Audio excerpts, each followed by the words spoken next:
Today, Prince Harry returned to the witness box, not as a royal figurehead, not as a tabloid headline, but as a man confronting a system he says has followed, watched, and profited from him since childhood.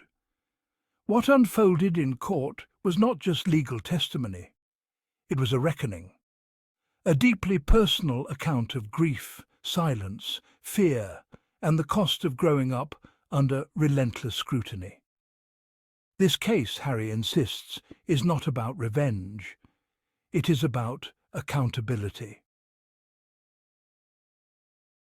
In his written statement, released alongside his live testimony, the Duke of Sussex described a lifetime conditioned by press intrusion.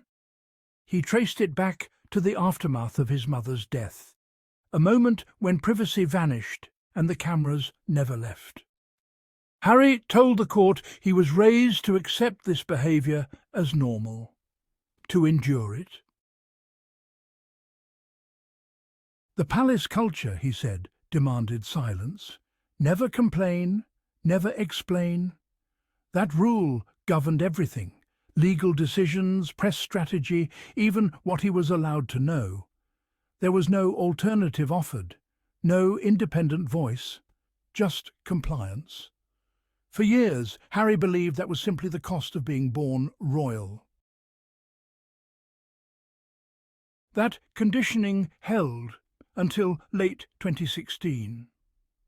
When his relationship with Meghan Markle became public, Harry said the tone of coverage shifted sharply.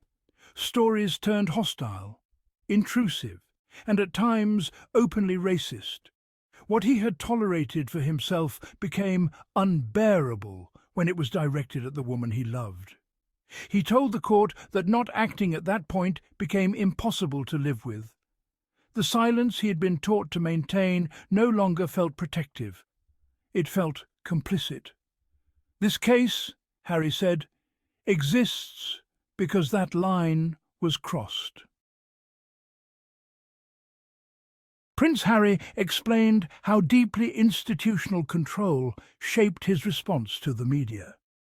The palace handled legal advice. The palace managed press relations.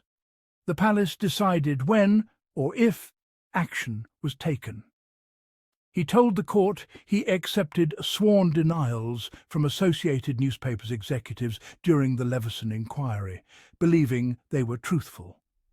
He said he feared retaliation if he challenged them. The Mail's approach, he described, felt aggressive and intimidating. Only years later did he begin to understand what he now alleges was the true scale of unlawful information gathering. And by then, the silence imposed on him had been weaponized, with newspapers asking why he hadn't complained sooner. Harry told the court his private life had been commercialized since his teenage years. He described journalists listening in on calls, blagging travel details, tracking flights, and appearing in places where no one should have known he was. He singled out incidents in Africa involving Mail on Sunday journalists Barbara Jones and Caroline Graham. According to Harry, they appeared repeatedly at remote locations during his work there. He said it didn't feel like reporting. It felt like surveillance. In one instance, he believed access was gained by blagging a local ranger. To Harry, the pattern was clear. Someone always knew where he was. The court also heard about the impact on his relationships.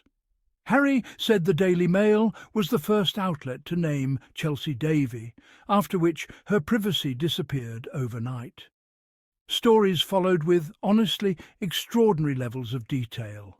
Details that bred paranoia and mistrust. At the time, he believed friends must be leaking information. Now he believes unlawful information gathering sat behind many of those stories. The damage, he said, was lasting. Much of the cross-examination focused on attempts to portray journalists as part of Harry's social circle. He rejected that claim repeatedly. Asked whether he was friends with reporters like Katie Nicholl or Rebecca English, Harry said he never had been. Everyone knew who they were, which meant people guarded their words around them. He questioned why private investigators would be used if sources were so strong. When asked about Daily Mail journalist Charlotte Griffiths, Harry corrected the record. He said he had never been to Ibiza until visiting with Meghan. He met Griffiths at a house party, didn't know who she was at the time, and denied any later social relationship. The pattern, Harry argued, was proximity being repackaged as access.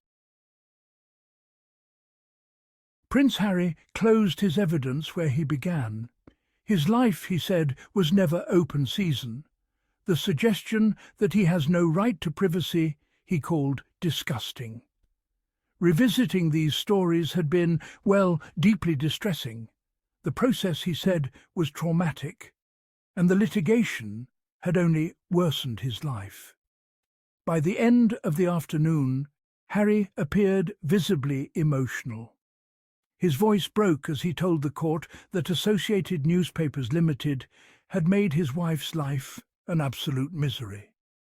He bowed and left the courtroom.